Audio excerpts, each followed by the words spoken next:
Imagine comigo.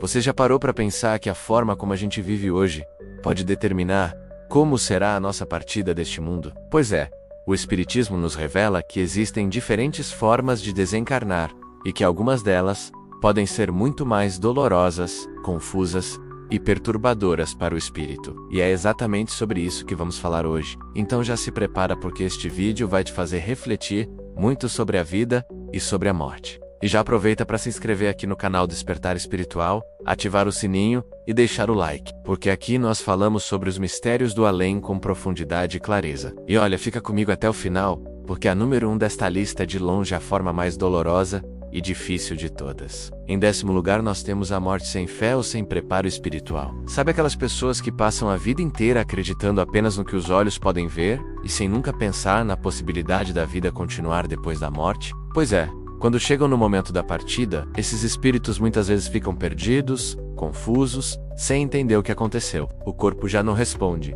mas a mente continua ativa, tentando encontrar explicações para algo que simplesmente não se encaixa na visão de mundo materialista. É como acordar num lugar desconhecido sem mapa, sem bússola e sem ninguém para guiar. Esse tipo de desencarne é complicado porque o espírito pode ficar vagando, preso à ilusão de que ainda está vivo, sem aceitar sua nova condição. Por isso, cultivar a espiritualidade durante a vida é como se preparar para uma viagem inevitável. Quanto mais você sabe para onde está indo, mais tranquilo será o caminho. E olha só, já aproveito para te perguntar, você já pensou em como está cultivando a sua espiritualidade hoje? Comenta aqui embaixo, porque a sua visão pode inspirar outras pessoas. Em 9º lugar, estão as mortes em catástrofes coletivas. Terremotos, enchentes, desabamentos, acidentes aéreos, tragédias que atingem muitas pessoas ao mesmo tempo. Do ponto de vista espiritual, muitos desses eventos têm um planejamento que foge à nossa compreensão, mas isso não diminui o impacto no momento do desencarne. Imagine centenas de espíritos deixando o corpo ao mesmo tempo maio,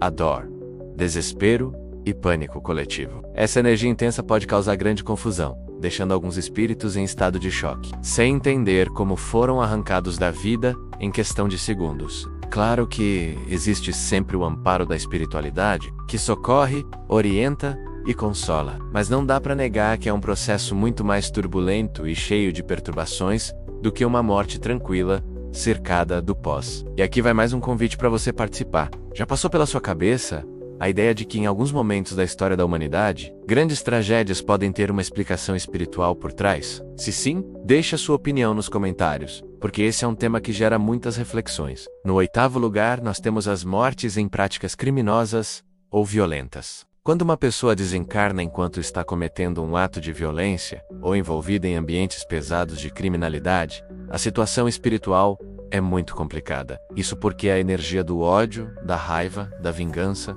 impregna o espírito, que parte da vida carregando uma vibração extremamente densa ao atravessar para o outro lado. O espírito encontra-se em sintonia com as mesmas energias que cultivava em vida, o que pode levá-lo a regiões de muito sofrimento. Não é castigo, é apenas a lei de afinidade. Cada um se conecta com o que vibra. O mais doloroso é perceber que o espírito, muitas vezes, demora para compreender onde está, preso ao ciclo de violência que ele mesmo alimentou. E aqui eu quero que você pense junto comigo. Não é curioso como nossas escolhas aqui determinam os lugares e as companhias que teremos depois? Pois é, por isso é tão importante vigiar nossos atos e pensamentos. Seguindo para o 7º lugar, encontramos as mortes em estado de desespero ou ódio. Diferente da situação anterior, aqui nem sempre há um crime envolvido, mas o espírito parte da vida em um momento de explosão emocional, carregando sentimentos de rancor, mágoa ou desespero profundo.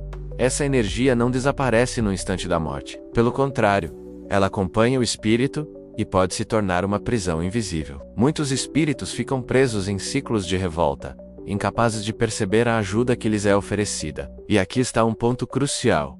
O desencarne não muda magicamente a consciência. Nós levamos para o outro lado exatamente aquilo que cultivamos. Se partimos em paz, seguimos em paz. Se partimos em revolta, essa será nossa companhia. Agora me responde aqui nos comentários.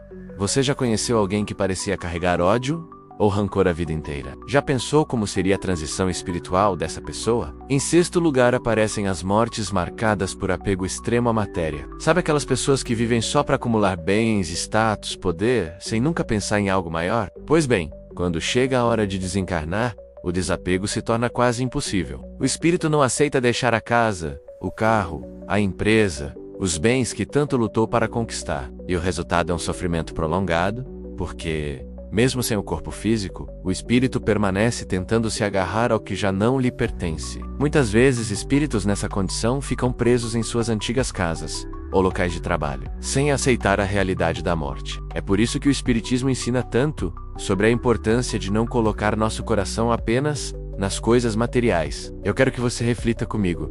Até que ponto nós realmente somos donos de alguma coisa aqui na Terra? Tudo o que temos é empréstimo. O que levamos mesmo são as nossas atitudes e os nossos sentimentos. Em quinto lugar, nós encontramos as mortes por doenças prolongadas e dolorosas. À primeira vista, você pode pensar, mas isso não é até um alívio? E de certa forma pode ser, porque o espírito tem tempo de se preparar, refletir e até mesmo se desapegar. Mas, dependendo da postura mental e espiritual, esse processo pode se tornar muito sofrido quando a pessoa se revolta contra a doença, recusa qualquer tipo de resignação e se entrega ao desespero. A dor física se transforma também em dor espiritual. É como se a luta fosse dobrada. O corpo sofre e a alma também. Por outro lado, quando existe aceitação e fé, esse período pode ser uma grande oportunidade de evolução e até mesmo de libertação. Então, mais uma vez, tudo depende da forma como encaramos a vida e o que escolhemos carregar no coração. E olha só, se esse vídeo já está fazendo sentido para você, aproveita e compartilha ele com alguém que você ama. Pode ser que essa reflexão ajude muito essa pessoa. Agora vamos para o quarto lugar.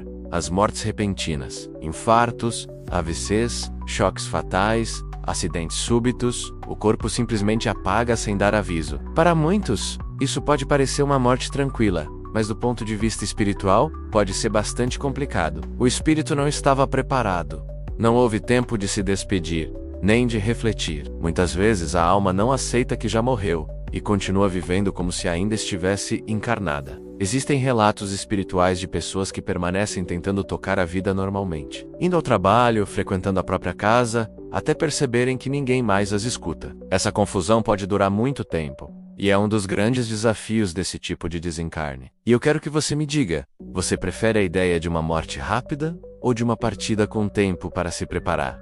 Deixa aqui nos comentários. Chegamos ao terceiro lugar, as mortes provocadas pelos vícios, álcool, drogas, compulsões. O que acontece nesse tipo de desencarne é que o corpo físico morre, mas o espírito continua sentindo a necessidade do vício. Como não existe mais o corpo para satisfazer esse desejo, o espírito passa a vagar em busca de ambientes onde possa sentir novamente as sensações que tinha em vida. Muitos acabam frequentando bares, festas, lugares pesados, tentando sugar a energia de pessoas encarnadas que ainda estão presas ao mesmo vício. É um sofrimento enorme, porque é uma sede que nunca se sacia. Por isso, o Espiritismo alerta tanto sobre os perigos do vício, não apenas para o corpo, mas para a alma. Agora me diz, você já percebeu como ambientes de vício parecem carregar uma energia pesada? Essa é a explicação espiritual. Em segundo lugar, temos as mortes violentas, assassinatos, acidentes graves, situações em que a vida é arrancada bruscamente. O espírito, nesses casos,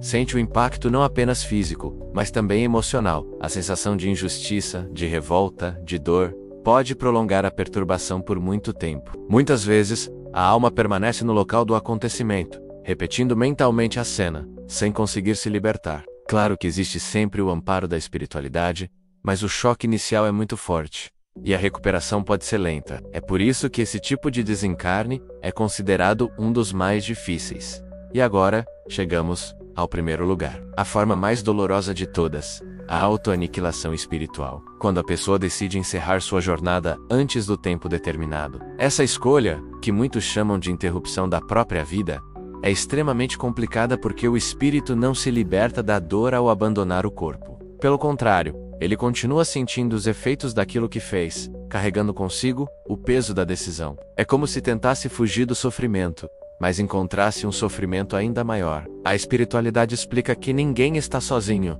em seus momentos de desespero. Mas quando o espírito decide cortar seu próprio fio de vida, ele acaba mergulhando em um estado de perturbação profunda. Com o tempo, claro, todos encontram a